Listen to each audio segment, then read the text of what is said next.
It's game time.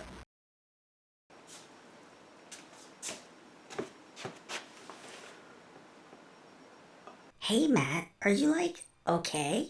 Super Nintendo. How'd you get so small? What do you mean? What do you mean? What do I mean? Well, first things first, there are two of us. There's two of you? Man, I really am drunk. When I was a kid, I loved Crash. As a teenager, I loved Crash. And as an adult, you guessed it, I hate it. I hate Crash. No, but seriously, for me, Crash is usually a good time. Let's not talk about that. So when I heard about Crash the Huge Adventure on the GBA, I wanted it. So hard, in fact, that I willed it into my collection. Yes, through the sheer power of will, I made this game appear. I have no memory of purchasing it whatsoever, and no memory of who could have purchased it for me. Maybe my mom, maybe my dad, I have literally no idea.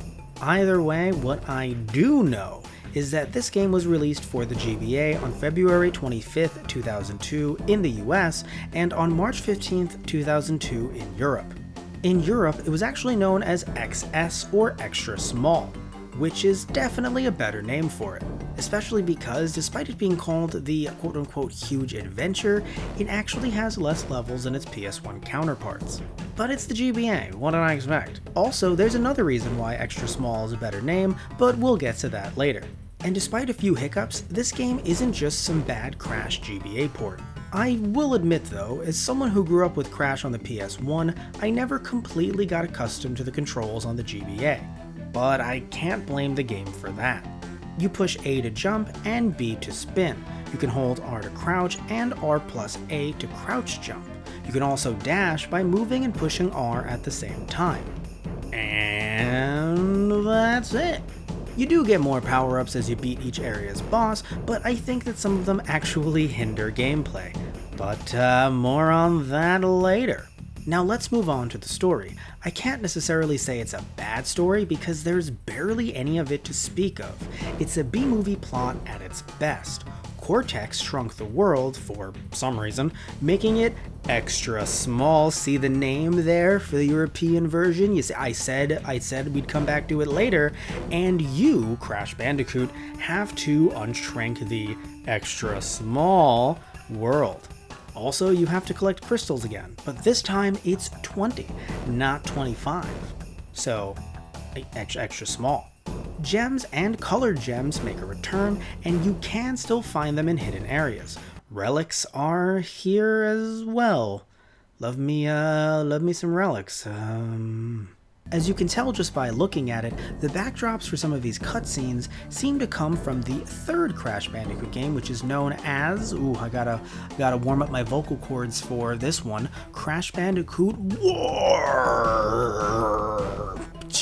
Was I just doing a Vince McMahon impression? What was that? In Warped, you could actually travel through time, but it really doesn't make sense that this whole base is even still operational because, and spoilers guys, at the end of Crash 3, you beat Cortex. Look, I get it, you gotta reuse some assets, but still.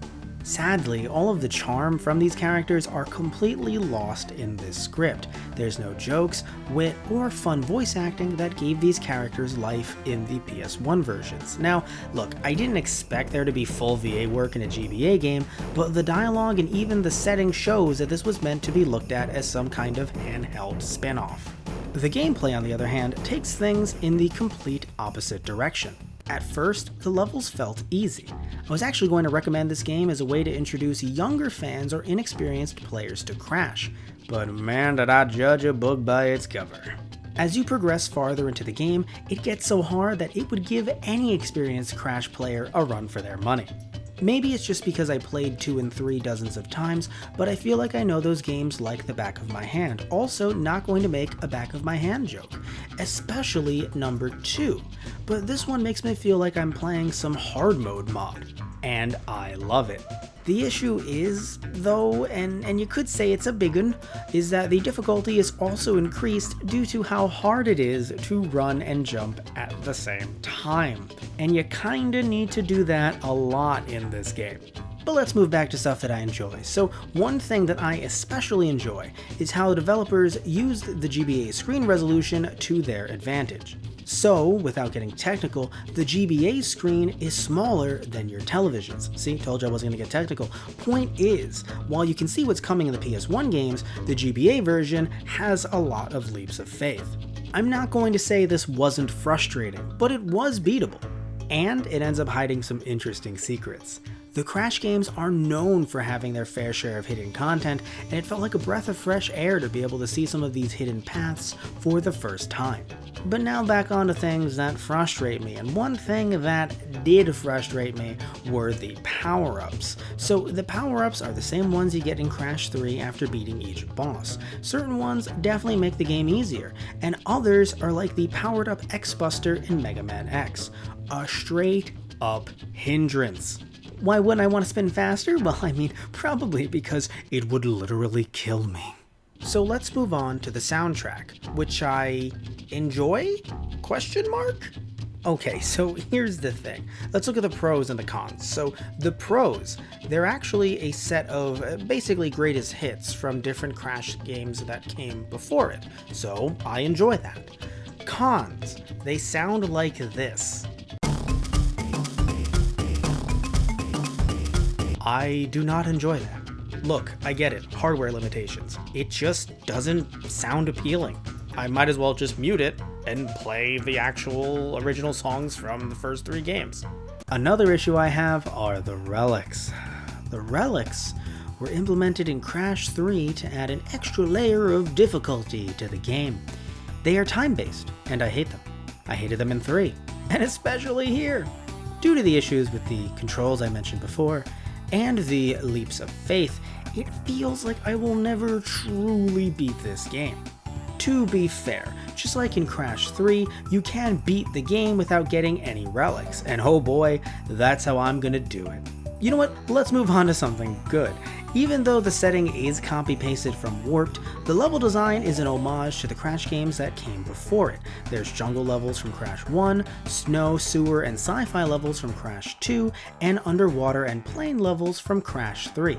The bosses are also taken from previous games, but they make sure to change up how you can beat them. It isn't all recycled content, however. Instead of using a giant snowball, polar bear, or a dinosaur, they have what appears to be the abominable snowman chasing you while you ride a polar bear. I wrote that sentence, and it's all factually correct. God, I love what I do. I don't understand why they implemented the change, but I do like that there's something that separates the game from the previous installments. All in all, this game definitely deserves to stand with its console predecessors. It isn't just some awful low-res spin-off. While I love the plot, my only issue is the execution, and even though I do enjoy the challenge, I do think the game has a hard time balancing a good challenge and being absolutely frustrating. I give this game 3 out of 5 abominable snowmen. Did you forget that you have a Super Nintendo and a Super NES Classic? I did. Then you definitely need some rest. You're right. I'm gonna get some sleep. Alright. Excuse me. Just gonna use this coaster as a pillow. Good night, Super Nintendos. Good night, Matt. Good night, Matt. And good night to all you kids out there. Tune in next week for more wacky adventures. Does, anybody else hear that voice? Yeah, you get used to it after a while. That clapping too? That clapping too.